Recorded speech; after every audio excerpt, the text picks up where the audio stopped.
They use from my bank. I don't know about Avatar, you should get them to. Because I get them, try them down, get into her, and she gets her. I don't.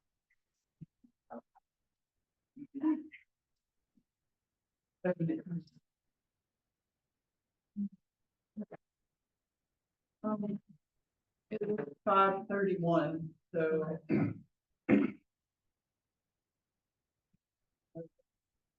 Okay, did you want to start with the orientation? Yeah, I'll start. So, welcome everyone. I don't think we've met since Stacy got administrator and director. Nice to meet you. The first thing that we need to do now that we've called to order at 5:31, any guess? So organizational meeting matters. The first thing we'll do is an election of the chair. So do I have any nominations?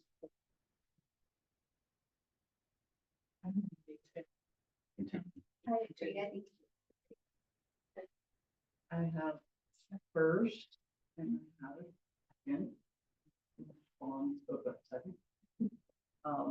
Do I have any other nominations?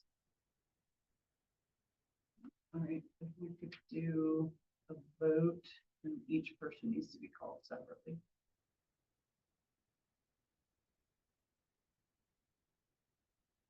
Your last name is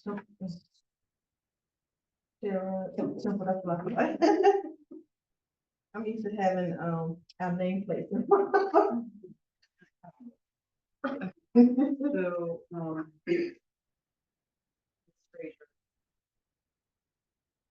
Yes.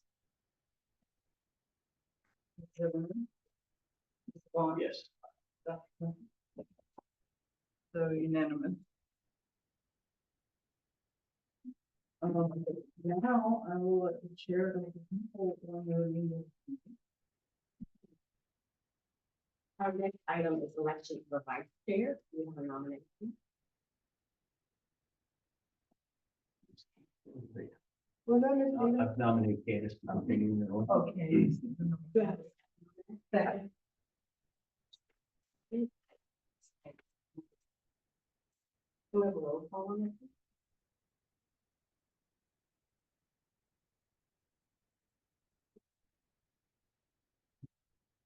Ms. Reagan? Yes. Ms. Zimmerman? Yes. Mr. Vaughn? Yes. Chair Temple? Yes. Right. So that has the three thank you for the meeting.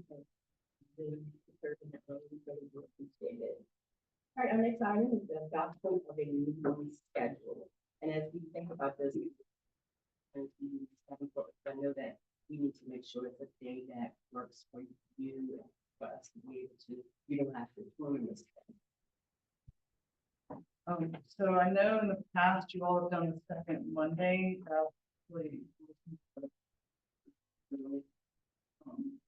Monday, only, or other options you all want?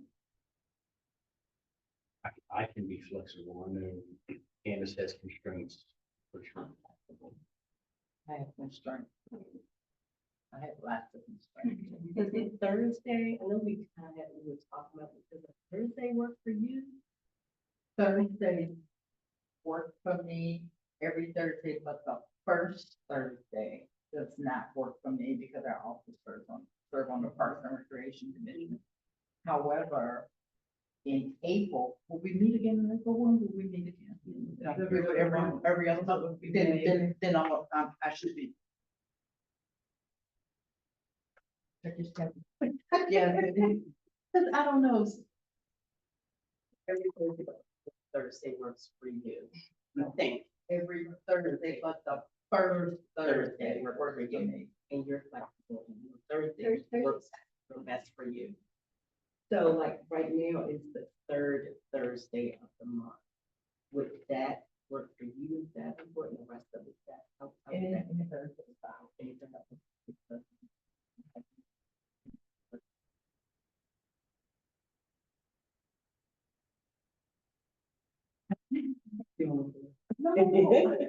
You don't wanna say it. But no, the third Thursday work, I'm afraid of the second Thursday, or third Thursday. Okay. work. And Mr. Fogg, he's not here, but I know an email that Thursday works. But the third Thursday worked for me. I've looked through September and I don't know that I'll be here even. in September, because people go by different. Find it, so it'll work. Right. Third Thursday work? Yes. Still at this time, 5:30?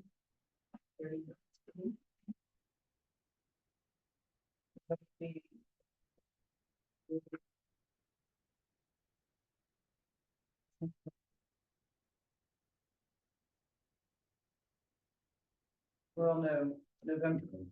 It was Let me check that. In November though. Let me get out of the. We have to adjust. I hope possibly the SDA. That is the 20th, which is not Thanksgiving. Thanksgiving is the 27th. But I have a standing at school board, I have a school board, conference that week, yeah, it's gonna be the 20th. Would I you would like know. to adjust it up to the 13th? For that 1 month? I can, if that's good with Yeah. everybody.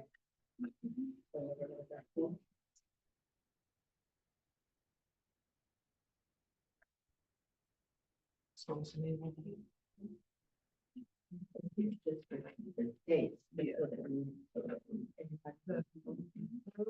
Day in May 15th. The third Thursday in July 17th.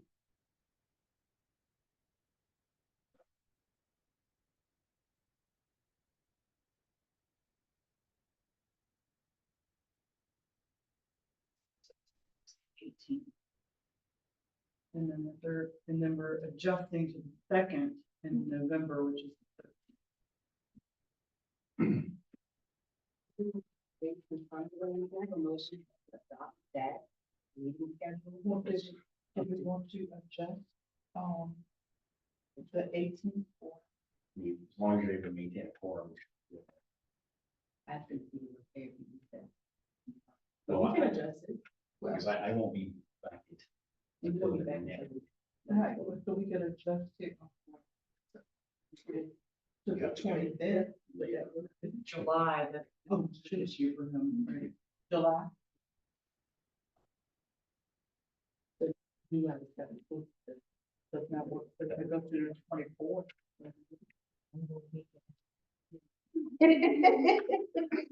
I won't go on the 24th, But it won't matter, because the one and I both rotate. we could adjust up to 10. You know, he won't be back until the. Oh, Yeah. that's right, okay. So 24th, have somebody. Yes. Okay. All right, so we have May 15th, adjusting July the 24th, September the 18th, and adjusting, the November 1. Yeah, and right to the 13th. All right.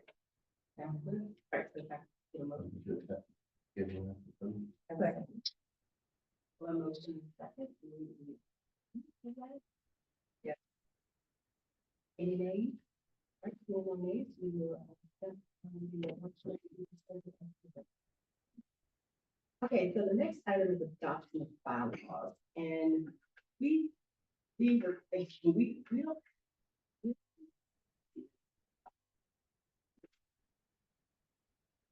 We did some digging, and it appears that in 2022, which I believe is when you all were established. Well, I believe the concept of the advisory board was established with the first meeting from a staffing of filling the positions was until August of 20, September 20. So we found bylaws that appear to have been what people intended to use.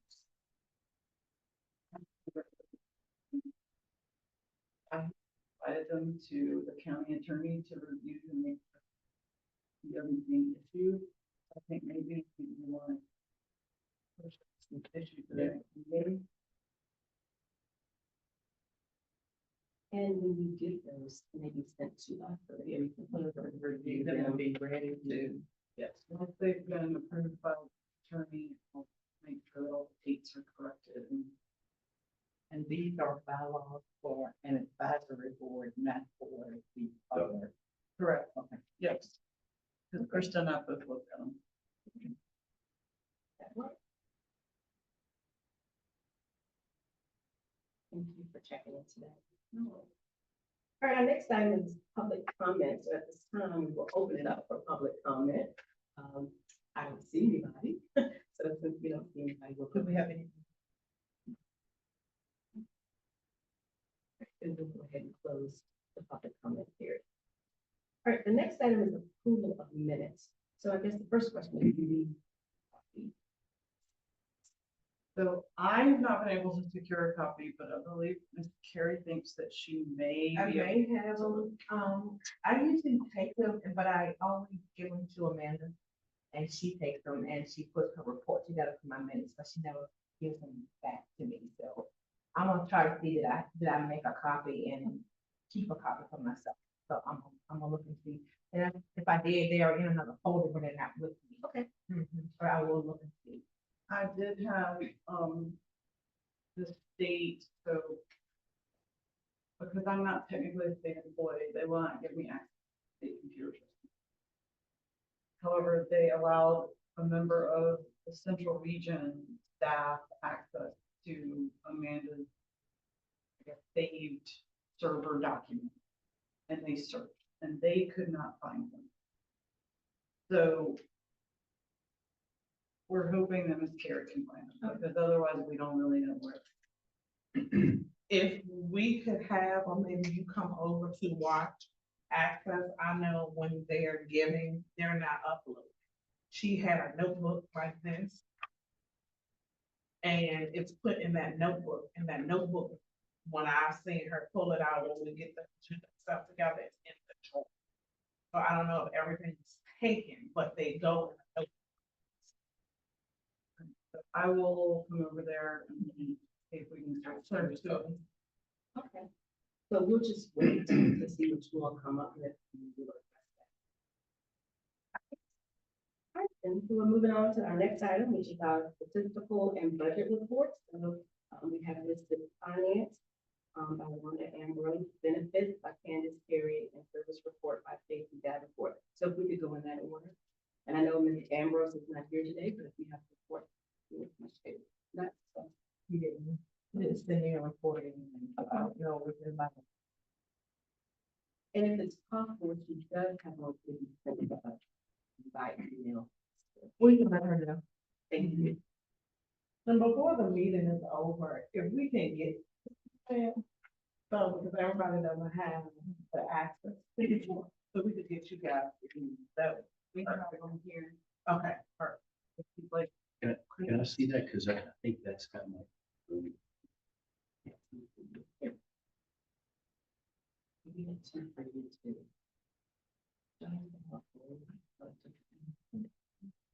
Set up one specific word of the word and.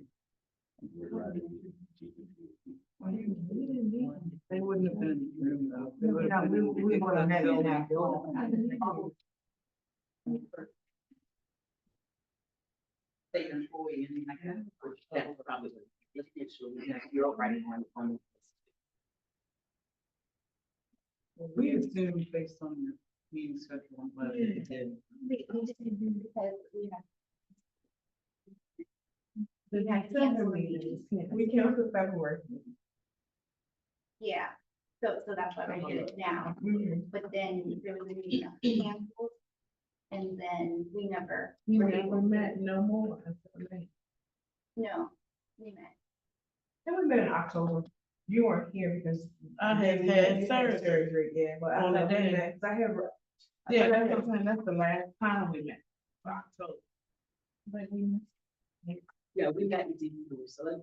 Yeah. So we met in December, and, we just want to go and get everybody. And what we'll do is we'll catch up there at our updates and the closing comments, let's go through the report, and then we'll come back, then we'll make sure everybody's ready. Okay. So we don't have the financial report at this moment, but if y'all could email me, so do we have a benefits program report? Yes, that is the report that I passed out. So.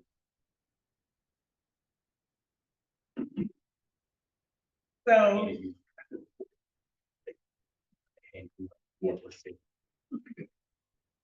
so for January, I can kind of go over the back. Of course, as you can see again, applications are increasing.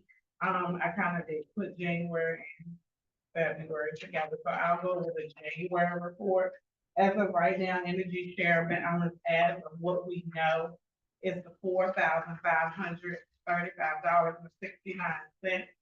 We have had a huge amount of King William Emergency Ministries applications to come in as fuel season has wrapped up. We moved on. They are helping still with the amount of $300.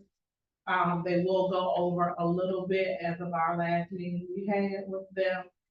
They will go over a little bit, but not by much. The BPS unit continues to strive to meet timeliness and accuracy. The month of January has been challenges with the continued number of overdue and outstanding cases, the agency and staffing issues.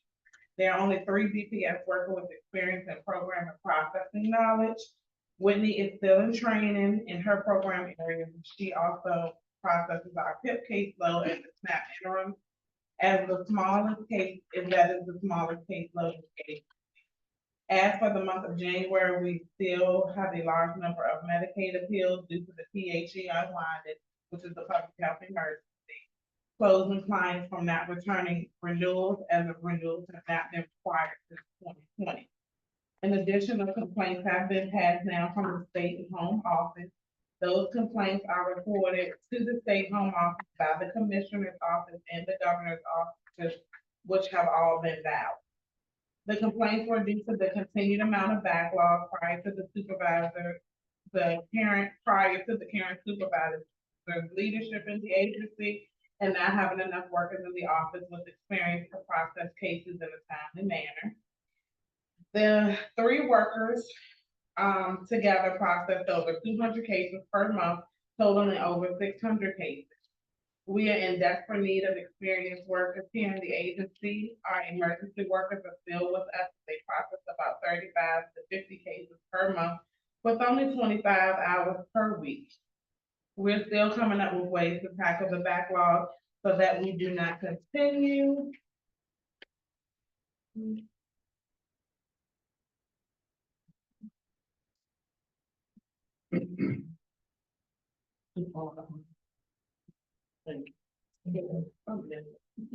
So that we do not continue to fall behind, and the progression has been seen in recent reporting.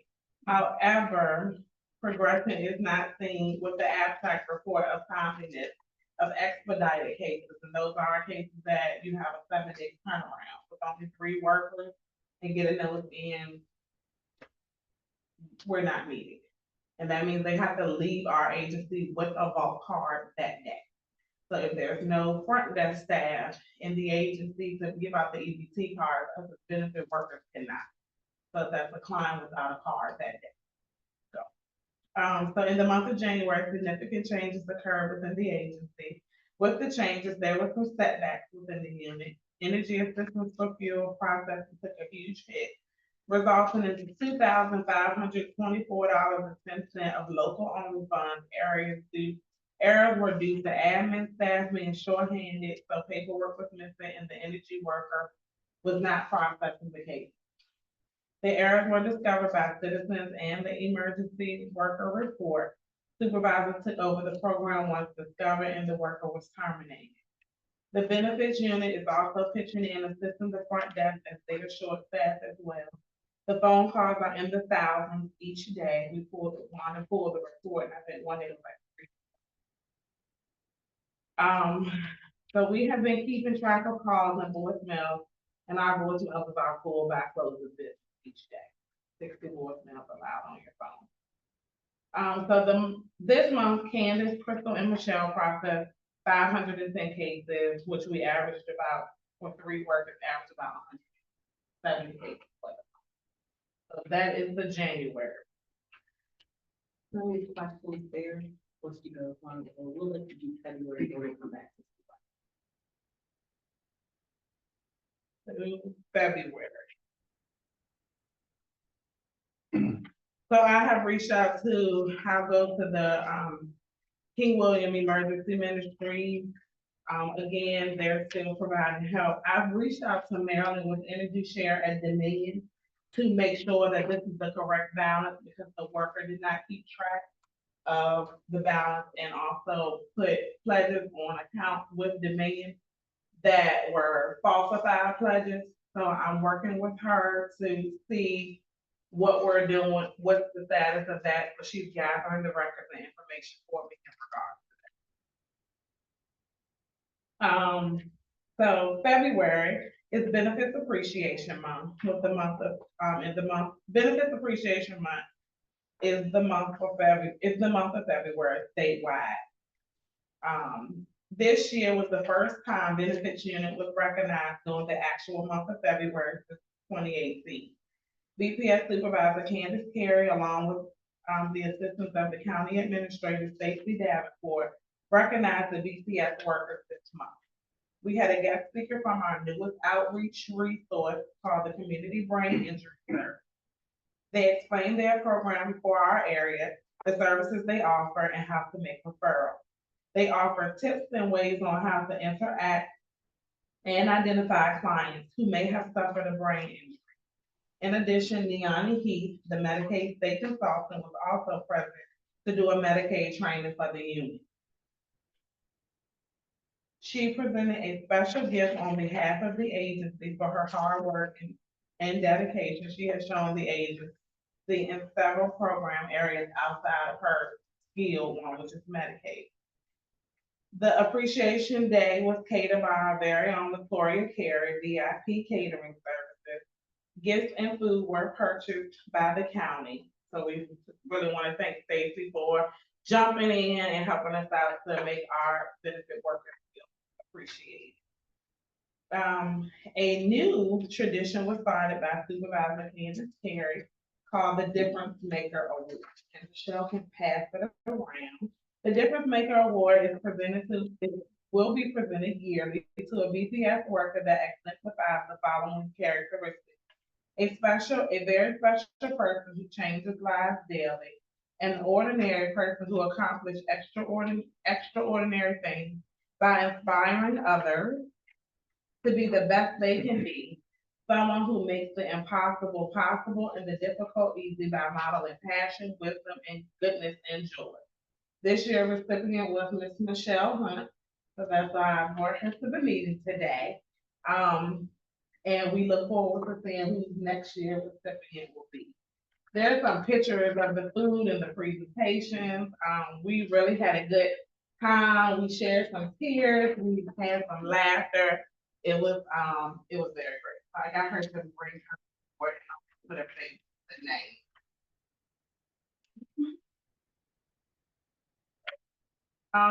To move along today.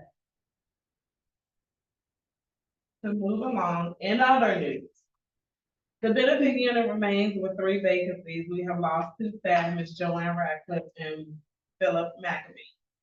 Due to staffing, we only have 2 BPS worker plus the supervisor that can process cases for all programs in the office.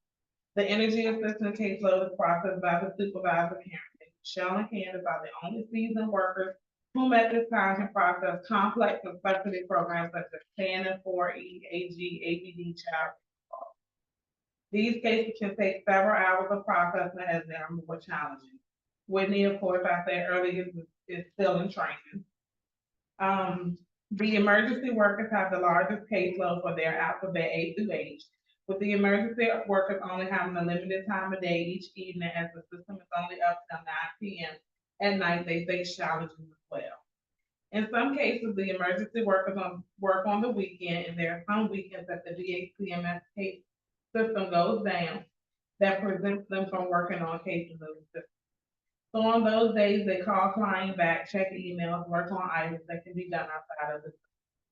In addition, they can only work up to 25 hours per week. Depending on the case, though, it could take 10 minutes to 4 hours to process a case, as King William clients have large household size. And this applies to all workers' process. Appeals are skyrocketing with the agency due to the Medicaid PHE.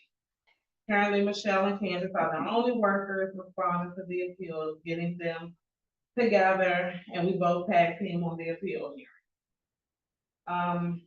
With the agency being short-staffed, the BPS unit also assists with the front desk when staff is absent or Wanda steps away from her admin job. We can sit up front and work the front desk from 1 hour to 4 hours on any given day, depending on the situation. Due to the economy, the number of applications is increasing by hundreds each month. And it's only 3 workers in the office that can process work, of which should be 6 or more full-time in-house work.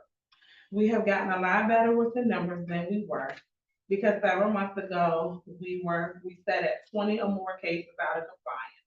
Most recently, 15 cases out of compliance. For the month of February, we only had 8 cases out of compliance. So, and this is all due to us being able to work overtime. So, however, overtime is the only thing keeping us above water count. Workers and supervisors are experiencing burnout, but we are managing and trying to remain hopeful, positive, and understanding to the needs of the citizens in this county. We are truly in need of the BPS workers and workers possibly with some DSS experience. At this time, the only update that the supervisor has for positions is that they have been advertised and was created and have since been suspended, with 9 applicants that have applied for the 3 openings. And that is as of 3/7/2025. That's the last update I got. No interviews have taken place, and we are currently waiting the next steps from the state HR. Quick question on that final thing. So you said the postings have been suspended, so what are they open for, a window, whatever volume of So, applications? Once they get enough pool and get enough in there, from what I understand, they suspend it so nobody else can apply. And then we start reviewing, they review the applications, then they're gonna get with Stacy. She may Yes, get I have a piggyback full on it. update of my director's. Okay, I'll hold the question. okay. Or reschedule. So this is bad. So how did we get here?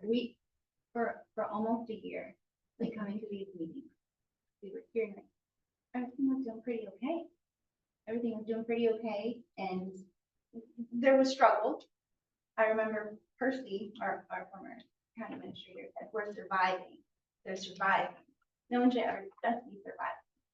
So, like, where do we go from here? Because this isn't fair.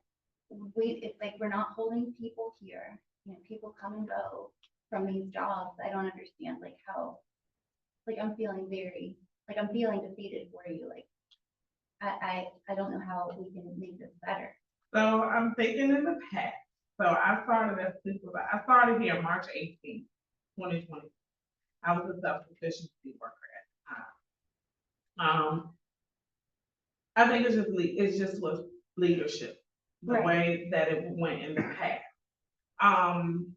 Yes, we've all come to the meetings and everything always had to be great, but that really wasn't, that's what we were told to do. That's not what was done. So from there, in April is when I discovered the big backlog of what wasn't being done. And at that time, we had one worker sitting right there, doing everybody. And she couldn't get all of that work done. So that's when it began, when the phone started ringing off the hook to speak to the supervisor. And we found hundreds of cases that had not been touched, logged, nothing. And from there, I mean, we just tried, we get workers in with no experience. I mean, I will tell anybody, this is not a job that you're gonna come into and just be chilling out, and you gotta work. And the training is so intense. If you're coming off the street, it's hard. Right. But if you come from another locality where you have that experience, it makes it a little bit easier on them. And then just with all the work, like I'm about to lose an employee right now. I just found that out, like she's getting ready to go. So with that being said, and when you ask, well, what's my reasoning? It's just, it's too much. It's too much, and people aren't applying here because of what we pay. If you look at the surrounding counties, that's one of the reasons. The other one is teleworking. So those are some things that I feel like we're gonna have to figure out. So it is. I mean, we have clients that go off. So on the pay aspects, I know we're getting ahead. Let me know. I understood that the funding was primarily from the state. So is the delta, the difference from what the county puts on top of that, the difference between what someone could get paid in King William doing a role and then the exact same thing handled in New Kent? That where the difference was? So the policy is that the state pays 85% of the salary and county pays 15%. I have not had the end of the conversation, but we haven't gotten to that stage yet, although we're almost there. About what the options are to adjust the scale, because there is an advertised pay range for each position. And how they determine what the range is for each jurisdiction, I don't know, because it's really not based on county, it's state. We're just required to provide that percentage of salary. I can have a more in-depth conversation about how the state sets the pay band. Right, I guess. Like I know Northern Virginia always gets a certain additional percentage because of cost of living. Yeah. I guess the crux of my question is if the state is setting the bands or the ranges for these graded positions, what is accounting for the difference between King William and other counties that is making us non-competitive? If it's within a range, it's the same role effectively, maybe volumes, caseloads might be different from different jurisdictions. So I'm just curious where the difference is. If it's anything like the stuff with BJCCCA, they took a number from God knows when, 50 years ago, and they've never changed the setting.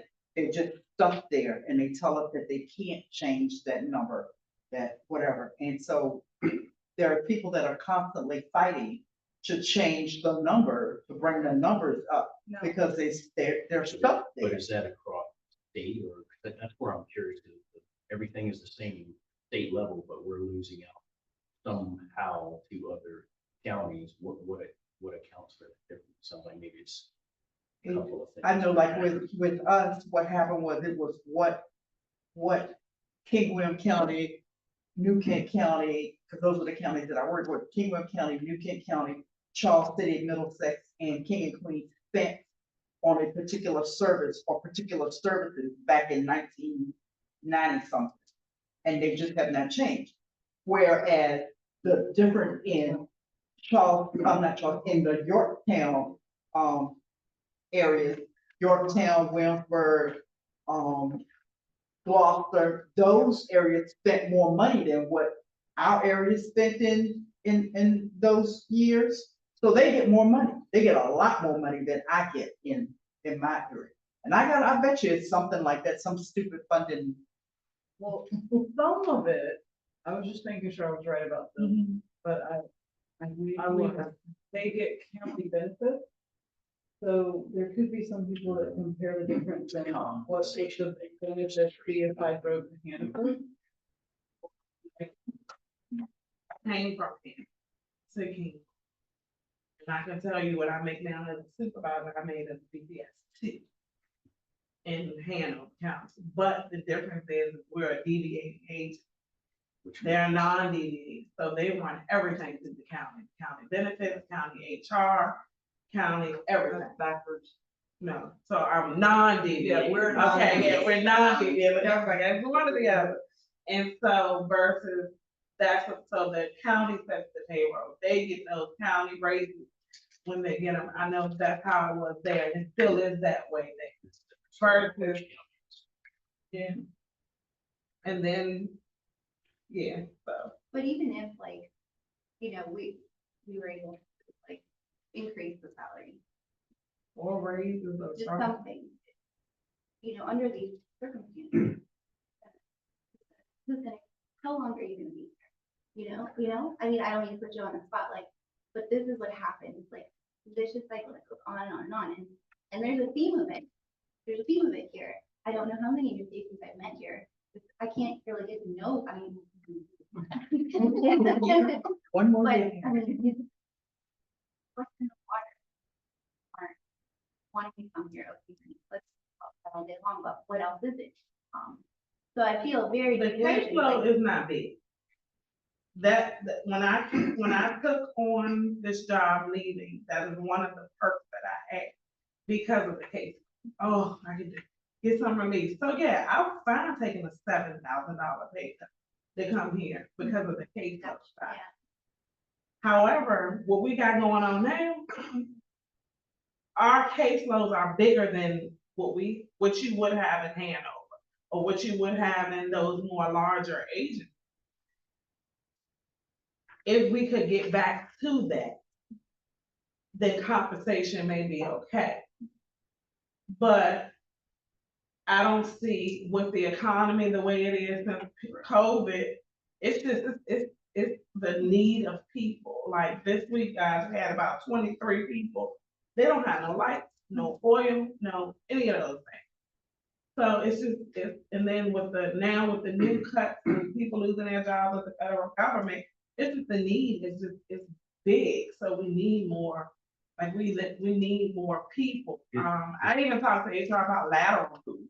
Like how can we move people up or redefine positions so that our employees can make more money? Michelle makes more money.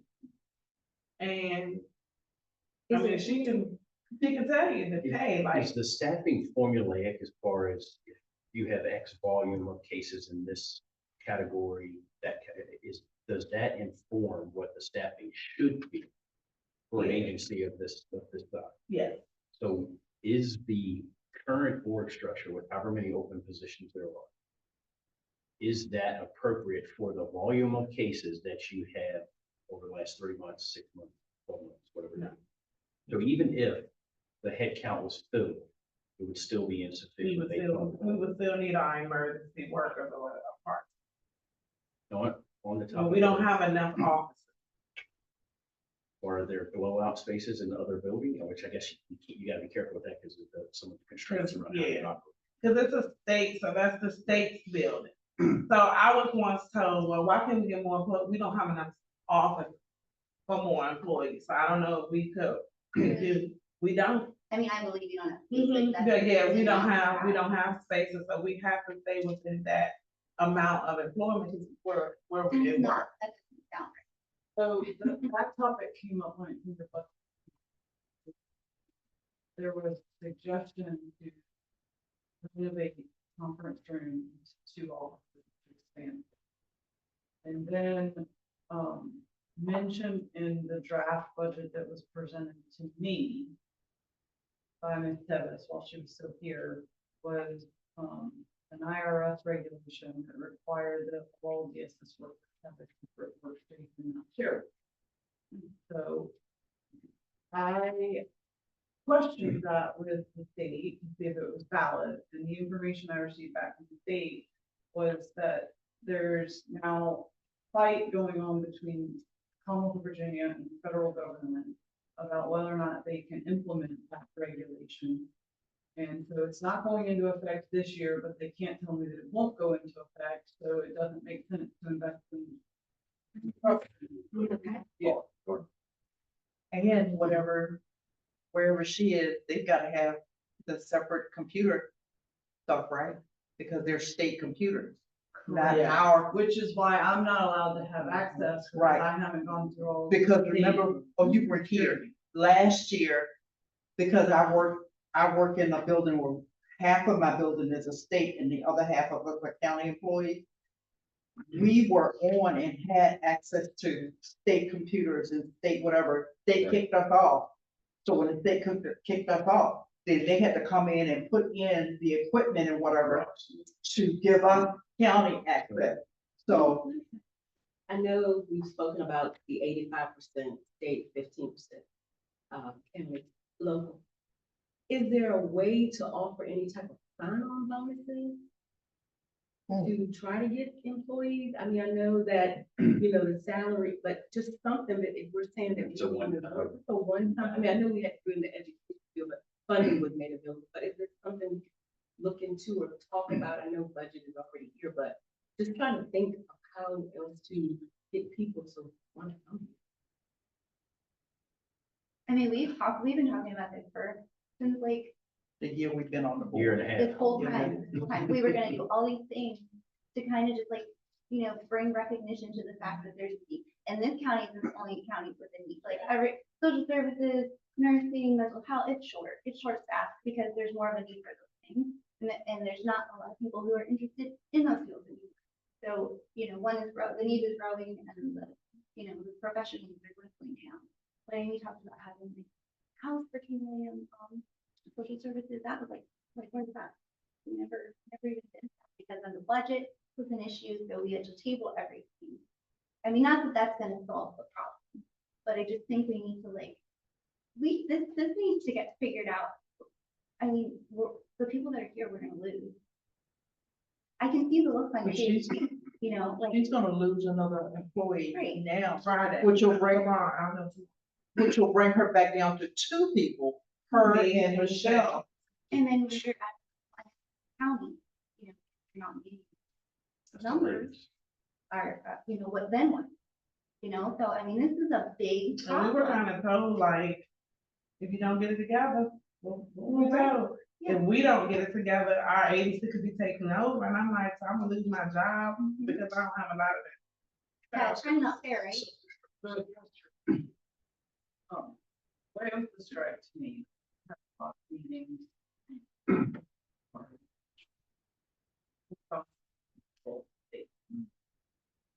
We don't, sort of to what Candace was saying earlier, we don't get them all until they send us the packet to do. And at that point, we're already set in the parameters of what can be done. But what are we doing to advertise today? Like, we want to have this, we want to talk about it on Facebook. We can't all go to the state. It's not even on Nothing. King William's website, you have to Nothing. literally. I think that, because we did this when we first started, I remember sharing some of the folks who went through the states, we shared some of the key groups. But we can't- So that's about the only amplification that we do. I think from a short-term standpoint, the emergency room, you sit there capped 25 hours a week supporting. How do we get more emergency workers? Because that's the only way Yeah, we're gonna get more hours. We would have to go through, so how they came on was just, I just think of. Yeah, I they're need basically now. workers from other, Now. other Yeah, counties coming in. Coming in, right. We can get them, I'm just going, let me just be honest. We can get more emergency workers, but my question, where does that leave the budget and the worker piece? Because what I am hearing from all the time is that we don't have enough money in the budget for other workers. Then that will also stop us from being able to jump in and help as well. So I believe if we could get the funding for it and they have and then they need to have the experience. Right. I feel You like can't at just this take them off. point, yeah, we need to reach out to supervisors, like I reached out to the director that I have now. Like, what programs are they able to provide? What is their experience? And so that's what. It sounds like if we're not already there, we're in an extremist kind of situation where we've got to figure out if X volume of cases is forecast or targeted to be handled by a worker for over X hours. We've got X people, X augmented with X number of emergency workers. We need to add whatever, 5 more, 2 more, 10 more. That's gonna cost some amount. Do we have the money to do it? And if not, it's a forced rationalization of what the throughput of the agency can do. And then that's gonna have to run into all the compliance, SLA targets, whatever it is. What does that mean? I think that's to me, that sounds like the biggest challenge is you either gotta get the resources to meet the demand and the compliance requirements, or a conversation or forced rationalization of what can be done, given the constraints you're working in is gonna have to be. And whatever ramifications that may mean. I'm so sorry. Well, we're stuck between the state. If I had it, my way, I like when the county, if we report it, you know, I just think that the whole process will be more smooth. If we were ran by the county, it would just be more smooth. Direct access, we're so small. So we'll have our county administrator, we'll be able to report even HR matters. We have to go to the state. And then, you know, like we wouldn't be able to just come over here and meet with the HR or whatever. We do because we don't have anybody to fill it in. We don't have a director, but Well, thank you from my understanding, that's a big problem. being honest, because in our last meeting, I can feel like something, I can, like, how, like, as a board here, we're not able to really provide feedback and help if we don't know what's really going on. So like transparency here that's what this is, because if everything's good and these rainbows all the time, what are we doing? You know, Yeah. so thank you very much for shedding some light on Yeah, that. we try to. Yeah, but We but try. sometimes when I We see got an that, eye cut at us. but I we can try to see your stay- face. And that helps a lot more than what you're saying. So I can tell the last time we were together. Thank you very much. Have you seen or heard of the actual state, simply whether the Senate or the House delegates, how much help can they be to prompt or prod the state agency, the State Department to kind of give you guys? We have had promises made by the state to, we're gonna be here, we're gonna come in, we're gonna be there for you. We haven't heard it. We just were, unfortunately, we were. I really feel like we do because she's the only person that we hear from. We do not hear from. But I also feel like the same way that the citizens reach out to the commissioner's office and then I get these emails, you need to do X, Y, Z. When is it gonna be our opportunity? Like, who do we reach out to say, we need some help? And that's kind of where I'm going with that, because I think it would be helpful if there was. Because it is the commissioner's office, Right. which is the next. There was almost like a bottom line up front kind of statement. This is the current situation, concerns, call, et cetera.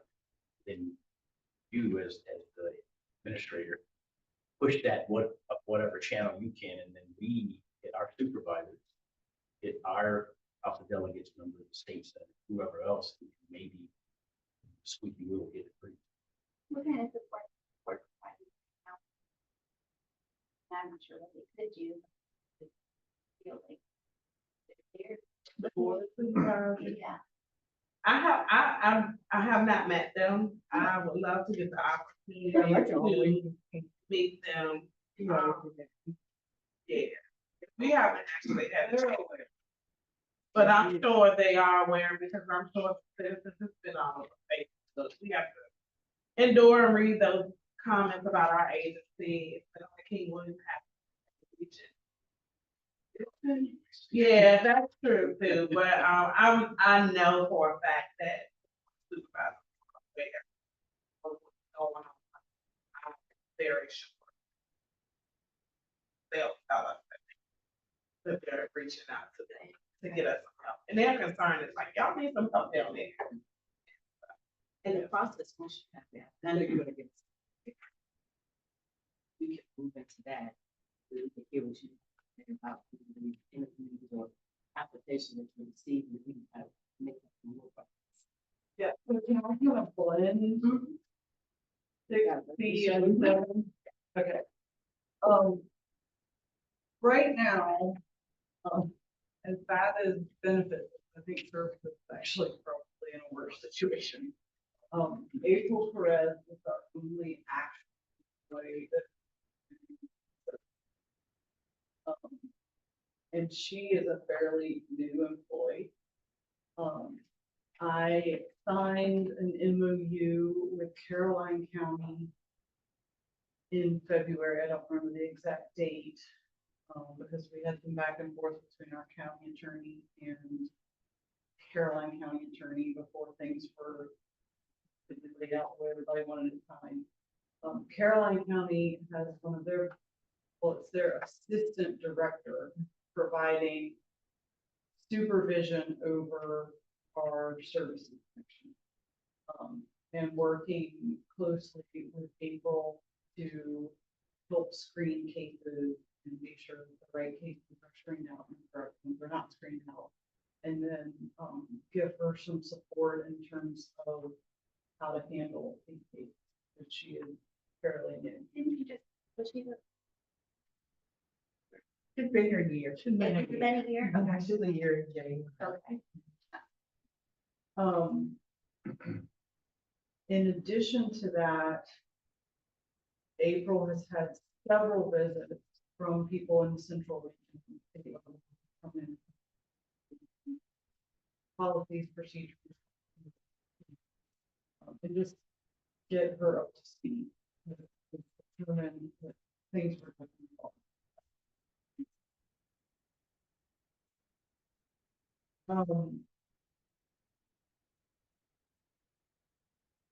I was hoping that the state may have been a little bit more hands-on than they have been, but they are taking, they are routing all of our incoming CPS complaints and APS state hotline to try to alleviate some of April having to be available 24/7, 360.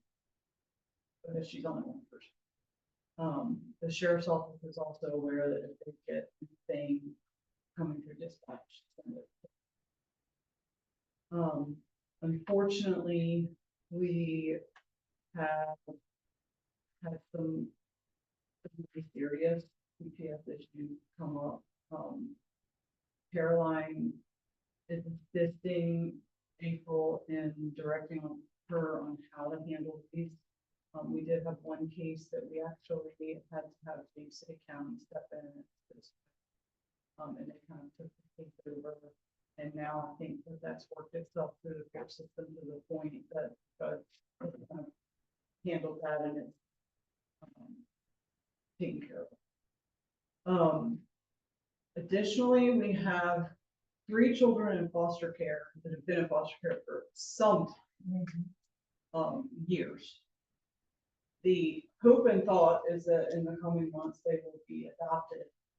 However, there is a process when a child is in foster care of evaluating them for what their needs are for services and support within the home. It's called a VMAT, and I apologize, I don't know what the acronym stands for. But depending on what the needs are for the child, it says how much additional finance get, and it also says how frequently the should be reassessed, because higher needs require more frequent reassessment so that we can be sure we're meeting. That funding is then provided through CSA. I'm not exactly sure how this came to light, although I know Ms. Dillon, the assistant director, she discovered it, or if a conversation or question made her go look, like, I don't know that. But it was determined that our VMATs for these 3 children were not being timely reviewed.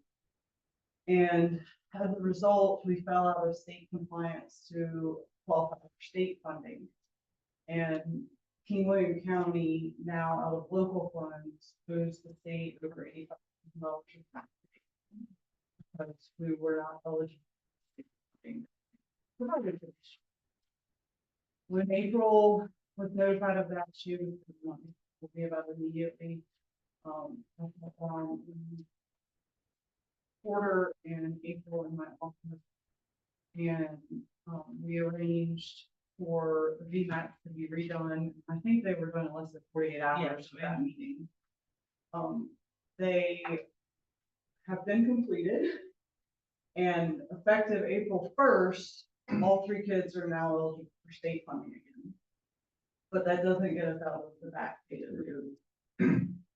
So the director of finance and I are trying to figure out whether we have to do a lump sum payment or if we can do some payment plan for this fiscal year, for our next fiscal year, but obviously that was an unexpected.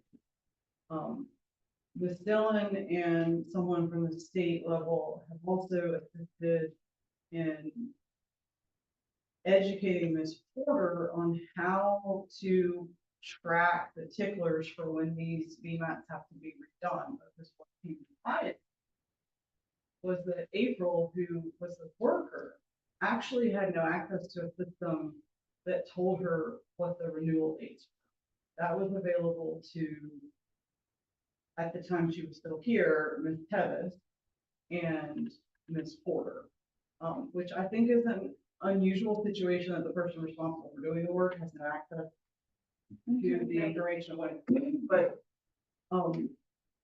we're all working together now to be sure that everything is tracked and we don't have this problem again. But that obviously was big surprise. In the midst of all that, April was very concerned about legal representation in the foster care situation and the adoption. Our DSS attorney sent me notification in writing on the postmark was February 14th, it was by mail. That effective February 15th, she would no longer be our DSS attorney. I received it, I think, on the 20th of February.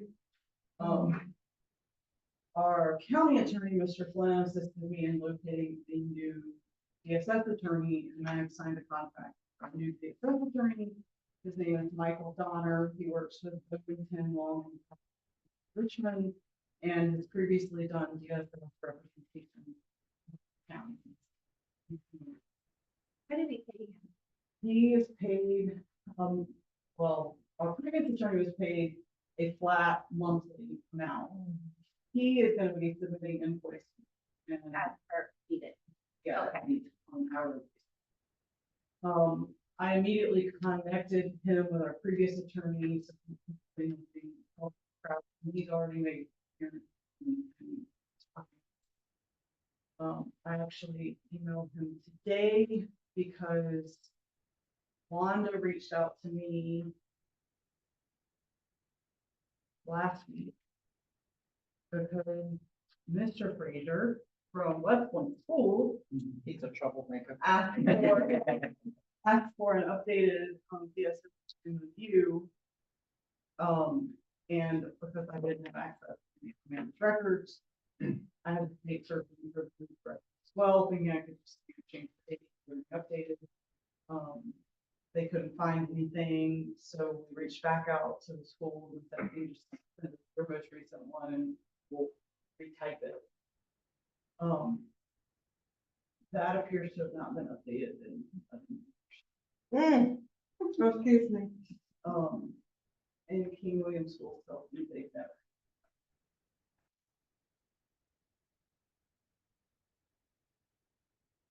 So I have got our attorney working on fixing that.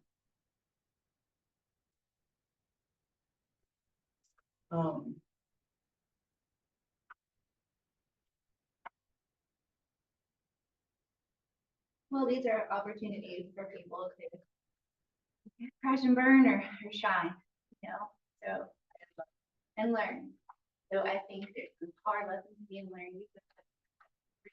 Difficult situation, so we commend you for, you know, trying to make it work because it's trying to keep it all together, so, you know, we're here to support you as well. But if we just can get through it, we just need a plan let's start there, that we need plans. You're finding things out, which that's not. Because it's more to do, But it needs to be it fixed. needs to be fixed at some And- point, yeah. As I shared with Dr. Temple and, Denise Fraser knows this, and Candace knows this for sure, because she and I actually know each other from my past life. I was a prosecutor for many years, and I did almost exclusively, child neglect and abuse cases. So I'm very aware of the importance of this work. And I am very committed to getting this place fixed, because if our kids are not safe and our citizens are not provided the services they need, then the government's not doing it. So I'm committed to getting this fixed. Thank you. I will say though, I do feel bad because I cannot be in that building with them all day. Right. Especially now with the budget season. We know that. And so I am trying my best to provide them the time and attention I can, but it is not what they deserve. I have asked my interim HR director to step in and try to address just some workplace morale and what do you need and how can we help you. And so I'm hoping that that will help. When it comes to positions, I got this from the state HR department at like 4:30 this afternoon. We technically currently have 10 open positions. One of those is the director position. One is a human services assistant. 4 are benefit specialists. 2 are, well, 3 of varying grades are family services specialists. And 1 is a family service. As of this afternoon, the director position was suspended previously for phone screening, and they did not have enough qualified applicants to interview. They have now suspended the position posting again and have scheduled initial screenings for tomorrow and next Tuesday, in hopes that by the end of next week, we'll have an applicant pool that can be in. And at this point, let me explain, the state has agreed to provide individuals from the control region to sit on all interviews. Help us try to get through it all. But I told them, I can't promise that I'm always available, and I can't promise that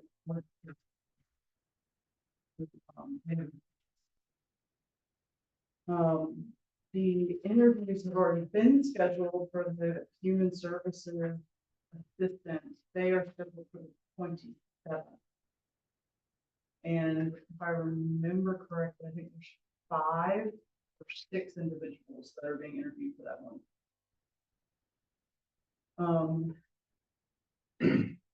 I have received a list of applicants that can be interviewed for the family services.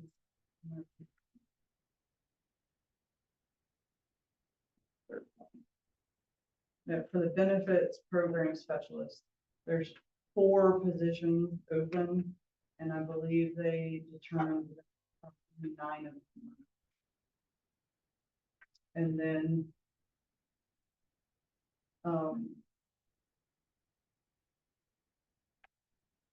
all of the family services positions, they have applicants that have been pre-screened and are planning to be scheduled for interviews. The only thing that is still open without enough applicants to do the pre-screening is the family services specialist. And I verified that today because I actually got an email from someone asking, sure there's only one position left open. And I went through the process of explaining, well, actually there's several that are still open, but this is the only one currently.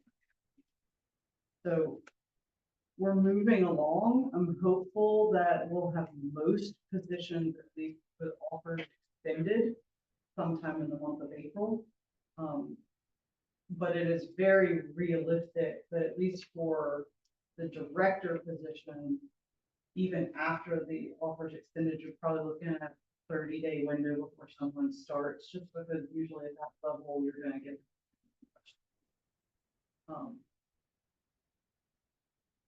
We're working. But can I help answer anything? Or do my best to try to answer anything. Oh, and I do actually have the minimum salaries for the, if you're interested in minimum. Given that.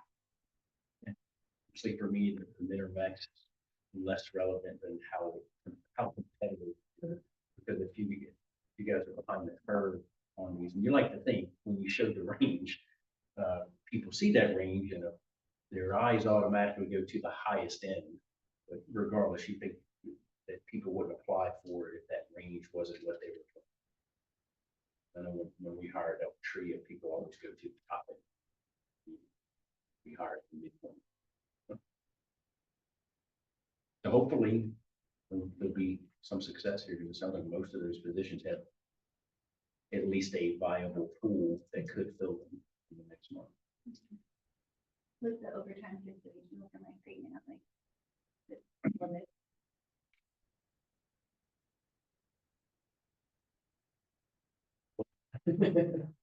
So your face, 35, yeah, 35. yeah. They're at total. Yeah. We have a total of 7 emergency workers in the agency that are currently helping us, and that's in addition to the overtime. 7 workers with 25 additional hours a week.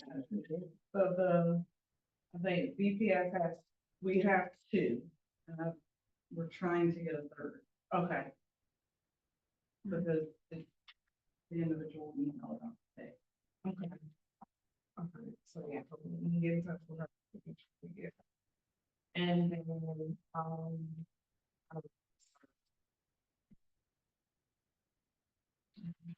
4, and then.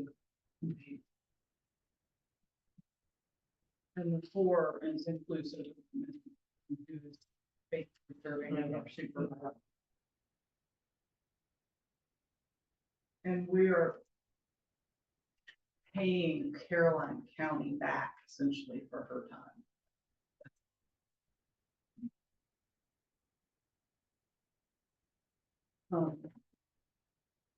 So I guess.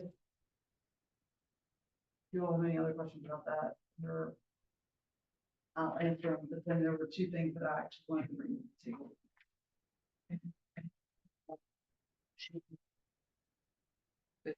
Work with even sometimes. We need to make sure that they don't close that they open it some more.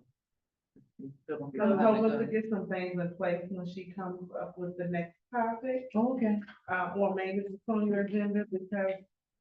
And hopefully she can put in our interim HR director. Yes. Yes, I think that your issue is.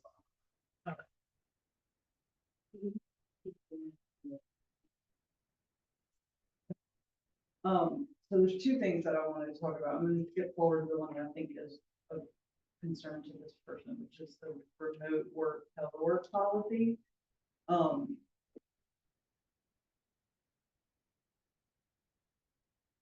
King William as a county does not actually have a policy in place allowing. However, Candace brought this question to my attention because it is something that the state offers generally with most employees, and B, something that people in our department have been asking about, mainly because sometimes it is easier to be more productive when you're not disturbed by what's going on in law. I had Ms. Gooden contact the state HR to ask, as a non-DBA agency, like, can we do? Because technically the county doesn't allow it, state does. I was told or Ms. Gooden was told when they laid to me, that it is really within the purview of the director to make that. And they would recommend that if we do it, that we start with 1 day. And that we put some fairly stringent guardrails of either benchmarks that have to be met, or only certain things that can be done while on teleworking. But I think that it's something that should be considered and discussed, because I think it would help potentially with morale, probably with productivity, and maybe with recruitment. Right. So, are there other counties that you guys can compare, see how they're managing it, just to see what kind of guardrails are in place, metrics to measure performance? But our neighboring county, King County, I talked to, their supervisor there. They actually telework 3 days a day, 3 days a week. That's a bit much with what we have going on. Right before Ms. Tevis left, a week before that following week, Michelle, I, and Crystal were offered the opportunity, because we're the most seasoned work in the program, to work from home today. We had chose Monday, Tuesday, Wednesday, that way 2 people are always in the office. With all the changes, everything stopped, and we kind of had it lined up. I pulled my old teleworking policy along with the state one, so we can kind of mirror what we're doing, and it's really no different than the teleworking policies that they had when they were out of the office. COVID, we have a job analysis form that you have to fill out and say what you're working on. That can be tracked. I know how to go in the system and look and see if what you have on there matches exactly what you've been doing. And so that's what we do for overtime anyway.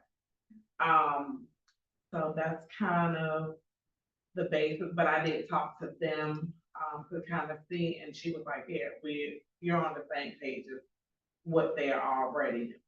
I know New Kent, I'm not sure if they are back to teleworking again. I know if some employees can telework and some can't.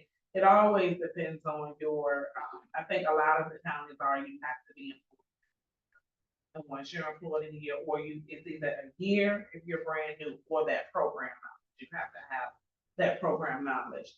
So for our agency, to be honest with you, that will only intend to 3 workers that we have right now. Like I said, we pretty much already kind of do it a little bit, but it's not, we do it in the evening for overtime measure, but not, we were always told that the county has to give us those. Or the director. The director, yeah. I mean, it is such a common thing. I know Amanda was very, Yeah, she she didn't didn't want it. Mhm. But it sounds like it might be, I think at this point, like any incentive that doesn't sound, it would hurt what you're doing already. Kind of everything's in place. But we don't telework now, we just work our overtime from home. But you That's would- after hours. You're effectively But you're- teleworking. Yeah, You but can't work technically another day. it's telework, right. I mean, I've been working remotely for over 5 years because of COVID. And I'm a director at Altria. I've got a lot of people that work for me. I've always seen teleworking as a management issue, I shouldn't say issue, but a management construct, where if you're able to put the guardrails in place to where you measure performance, the work is getting done, however you define it, then it's a reasonable approach to it. Because I can tell you right now, if Altria was to revoke the work from home, I would not be working at Altria anymore. So I sympathize, understand it, and as long as you guys are able to meet the need, have the right number of people in the office to be there for that face time. The home office is set up to where the right privacy constraints, the right technical capabilities are there, and that work is getting done, then you can only benefit. that's the biggest concern I have, not the privacy, which that's obviously a guarantee, but the ensuring there's adequate staff in the building. Right. So it needs to come with that caveat, somebody who's supposed to be in the building that day, you know. You have there to needs come to work be a- Right. And I am, what I do now, I'm just okay, back to it. If I'm off, like last week, I had the whole week off. But when people called out, I came in. I never mind saying, I'm coming in the building, I'll be here. So if that ever, I mean, unless I'm out the country, or out of the state or something, then I can't do that. But I think we all have that realm of thinking, hey, I'm not, they let me know by 6:30 in the morning, and then I know, okay, let me get up, because it takes me that drive to get here every day. So I think we have that. My biggest concern is, I understand the constraints and everything, but I also want people to understand that where we are right now, whether it was 3 employees, whether we telework from home or come in the office, we may still be each month out of compliance. Only because of the fact that it's just the 3 of us. Well, yeah, So, and that was one of the things that we discussed as them, but hopefully, once we get full staff, that won't be a concern anymore. So we just didn't want people to say, well, we got y'all working from home and y'all still not meeting timeliness, and y'all not, you just gotta understand it's so much on 3 But I people. think having those things in place to look at what's being Oh, done, look at the absolutely. work productivity. So heard from you, do you want to add anything about? I think that it's a good idea. You know, I think that, I trust that this canvas will definitely make sure that the restraints and everything is in place and she'll follow it. And I know for a fact that if I've ever called her and she was not supposed to be at work, she's been at work. You know, I called her, texted her, emailed her, and she said, well, I was supposed to be, but I'm here with whatever you need, and so. If I'm clear on this, like, this is what we're seeing right now, is rework. But starting out, is that what you're Well, saying? so that's the conversation that I think we would have to have is how do we implement it fairly across the board? I think it can work out for everybody, and one of the reasons why I say that is because that was her some time to focus on her training and getting those things done. That's hard to do when you're helping with the front desk. If you got that phone ringing, it'll help her too. It'll help her learn and So pick how up. many workers are we talking about? We only have 1, 2, 3, 4. So all 4. Should have 4. So I think if you can if there could be a plan in place that it, you know, can show, making sure the office is covered. But there's a training plan, I think it's also a great idea. I think they need it. I mean, to be really, to get some things done and not, you know, the phones up here, this is up here. I think it definitely is something I agree with everybody, but just making sure the office is covered. It seems like it's an opportunity to get a breather Yeah. without getting rid of the work. The work Yeah. has to be done. But sometimes, even with the work, you need a breather. You need a breather. I've definitely favored. So, I'll have Ms. Gooden work with the workers to try to come up with a plan. I can review it and state. And find what they need. Yes, and I cannot remember if this was your idea also. Okay, so I don't know exactly what the impetus of this request was, so Candace can tell me a little bit, but there was a conversation about being able to do leave sharing for workers that run out of leave. Apparently, it is something that is allowed under the state HR manual, and we are a non-DBA agency. But apparently it hasn't been done here. I understand. So I don't know how it came up. So it came up because we have an employee here.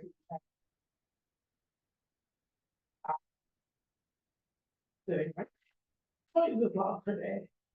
She has no job. She was kind of promised some bereavement leave and that kind of fell on the way, but 2 weeks before that, she lost her job. All of these calls happened at work. So next week she has to make arrangements and she has to be off. Her dad does not live in Kingwood now. He lives away, the body is away, and she needs to take care of it. And she has no leave. So that means that while I'm trying to plan for her father's funeral, that is the only parent she has left. She don't have no leave. She can't be paid, and you're talking about. If it happens to me, I don't want somebody to help me. If it happens to Michelle, I don't want somebody to help me. I know what it feels like to lose a parent and have no leave left. It happened to me personally. And I had to be off of my job. And I ended up losing my job behind it because I did not have leave. So, sorry for being so emotional, but when she said to me, Candace, I'm just gonna have to take off next week, I don't have no leave. It just burned me up, and I don't think it was only me, I think it was some of the other employees, like, well, what can we do? So we don't have leave sharing here in the office, and I asked about it, and I'm willing to do whatever, the staff is all willing to do whatever, so that we can have a proper burial for her. The concept of basically you didn't make. Correct, to somebody who is in need for a situation like this, or I know we fall under the state and the state does not have a bereavement. But what do you do in a situation like this, you know?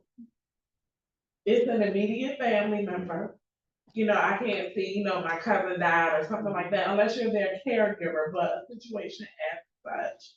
I just think that is a little unsafe, and I think it's just an example in front of us. Yeah, well, what, I don't know what role, you're So, to be 100% honest, because I did not know the backstory of exactly where it came from, I'm probably gonna have all of the answers in it.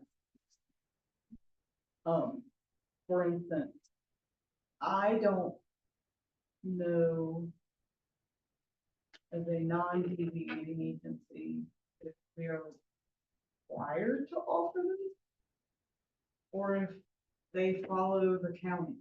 'Cause I didn't, like, I said, I didn't know where this was going. I don't disagree with anything that Candace has said, and I do know that, Ms.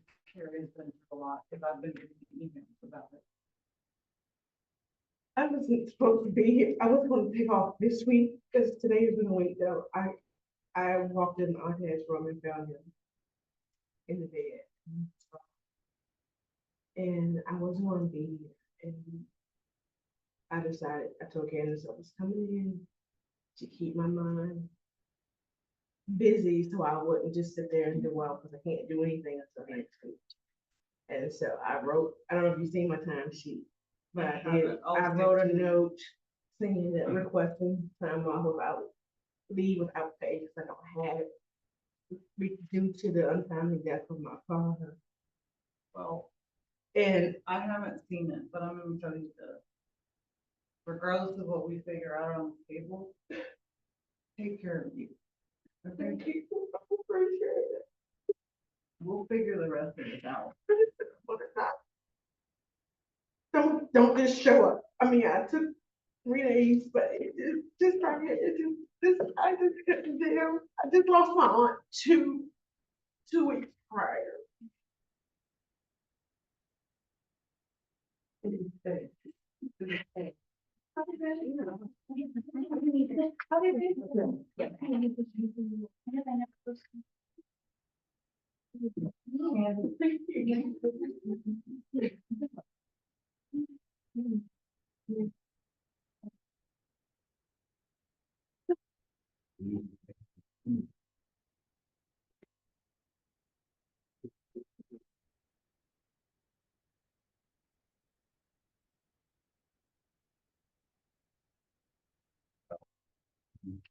With the concept of the leadership, it's around. I think the problem is. Well, the county has, Yeah. we have bereavement age. I gotta figure out, like I said, I didn't even know this was going, and now I feel bad.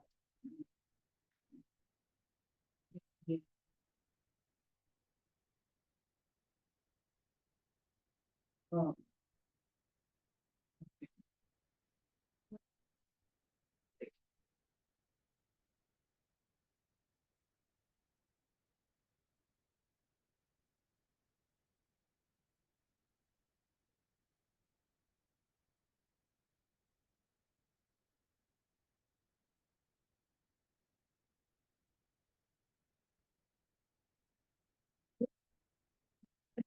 We have a lot to think about. I think with the rest of these things.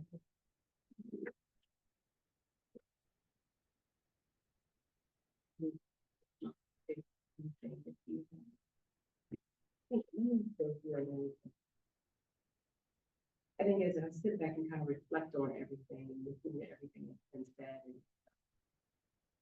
and as we serve on the advisory committee, I guess for us, I want us as members to think about how we can develop some type of, I'm trying to think of the word I want to use, check, so that we can ensure that the things that need to be done that are standard rules are actually done. We, that for us sitting here, I can tell by the expression of all of us that we're going like, we were coming in here, we was giving you information. We was under the impression that things were done because the questions that we were asking were being answered. And so to sit back now and go, oh, here was this wasn't. But then it's like, we have to backtrack to see how we can then have some type of oversight of what's being done. And the new director comes in to have that conversation so that we can make sure that transparency is there. But also, I want us to look at, when we get these reports, how can we do a deeper dive to ask those right questions to make sure that we're following through with that. So that's one thing. I don't know if you want to say. well, I will say, Candace approached me in December to share that she had concerns about what was happening in EPC. And she mentioned that she was being instructed not to tell you all everything that's happening. And I started looking into things. I even reached out to other people that I knew, to try to feel my way through what I could and couldn't do based on the structure here in the county. And then before I got very far in that, we had some surprises kind of fall in my lap that led to Ms. Davis no longer being here. And then I'm just unraveling things as we go. I 100% am transparency. I mean, I am more than willing to let you any information provide me. I don't want to go back to where we were. I want you all to believe the information you're being. And that the state of Washington, which is why I just said we owe, over $85,000 to the state because we're not doing things right. Not a pretty thing to say, but it's true, and we need that.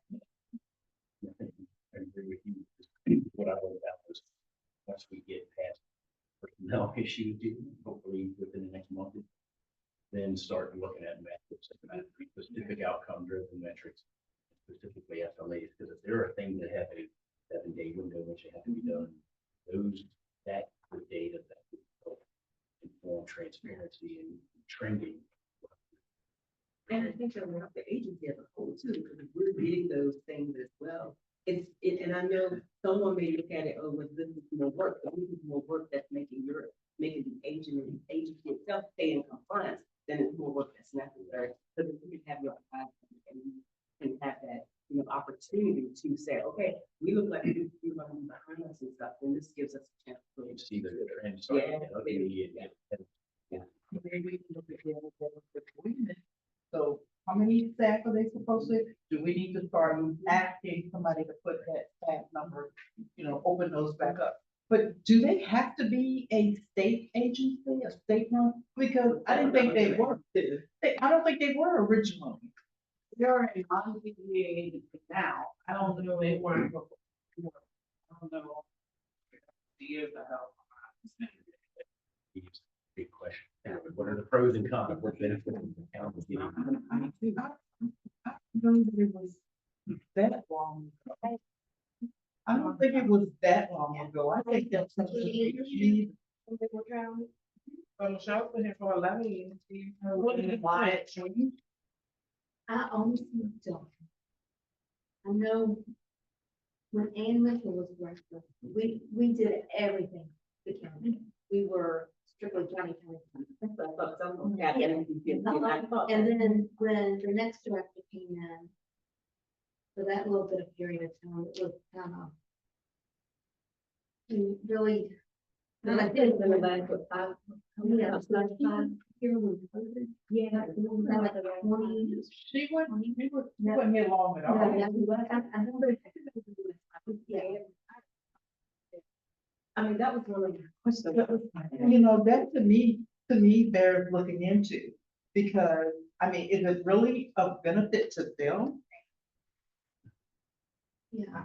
It sounds like the state is putting a lot of constraints on the agency without providing any benefit to getting. With more. Right.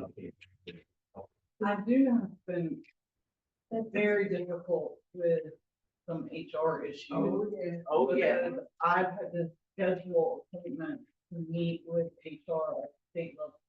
Because I don't have the authority even as director to make a decision without going through state HR. That I can tell you has been somewhat frustrating. It was at the time that we went from the last board to the advisory. I'm thinking that's maybe when the change happened.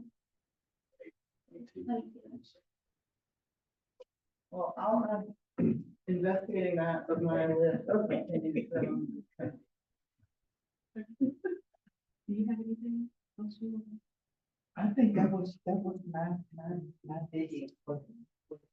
Do they have to, I think we can provide support to them, they're not state agency, but I don't know what the, you know, what the consequences or the benefits of that would be. Because So I'm not ready to make a good working decision. in Essex, I remember being in my role in the school system, I sat on the interviews with the director. And, you know, we were able to have it more in-house, though, when you said that you had to get with the state. You know, like, Although to be fair, at this point, I do want them. oh, involved. right now. Oh, yeah. Yeah, but I don't know how to have on. You know, I know you, I can see your face. Yeah, I was pretty excited to put up something. No, I think. we have-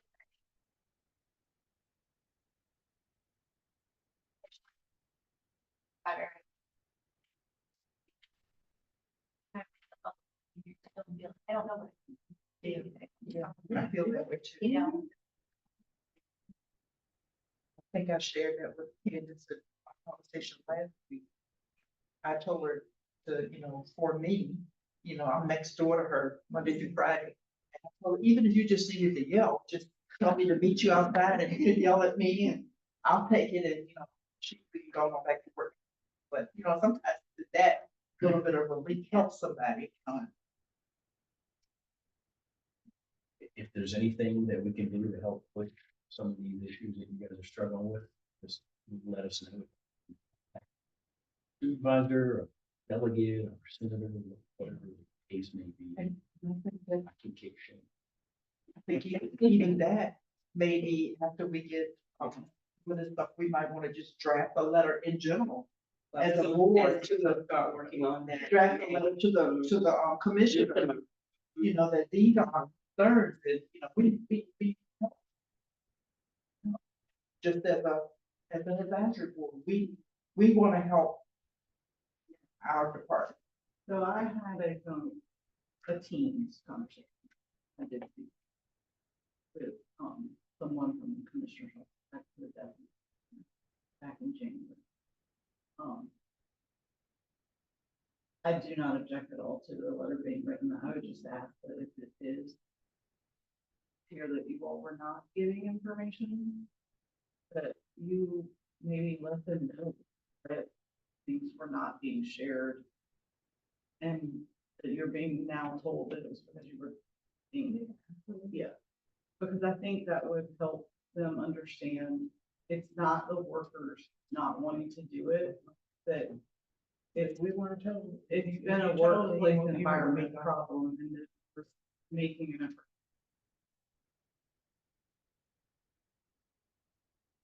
And I want to just, and I think all of us want to thank you. Thank you. It's not enough. Thank you. So right now, it's not enough, but, I mean, I'm saying thank you, yes, but it's not enough. We want to be able to support you more. We appreciate everything that you're doing. I'm sorry that you had to go through all that you're going through, but I tell you what, it shows the strength of each one of you and what you're willing to do for this community, and that just speaks about you. You know, you're in our prayers, you're in our thoughts, all of you, we're going to do what we need to do.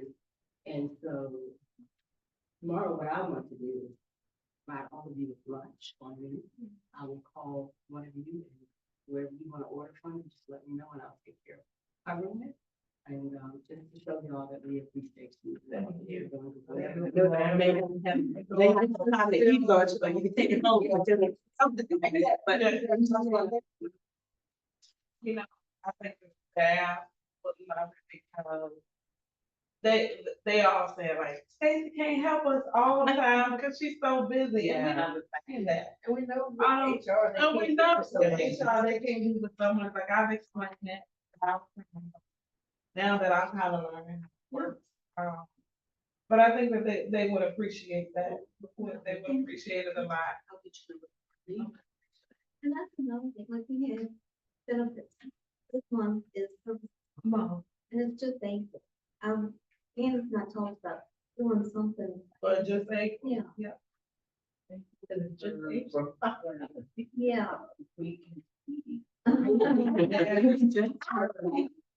Yeah, we were just talking about doing, with Doing something for her. because it is home office.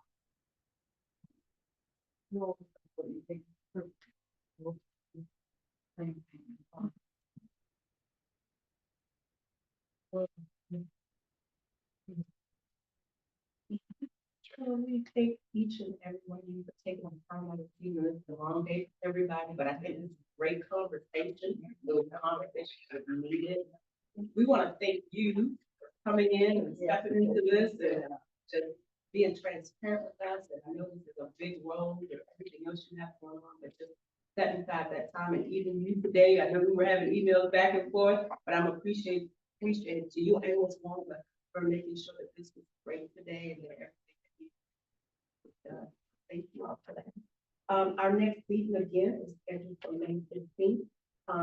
Just, you know, a couple of things, if you do get the bylaws, please send them to us, just so we can try to have them looked at prior to the May 15th meeting, that way we can move forward with those. Otherwise, I don't have anything else, and I just leave them to.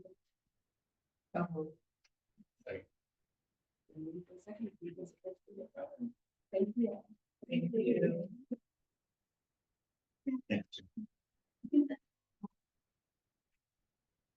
Yeah.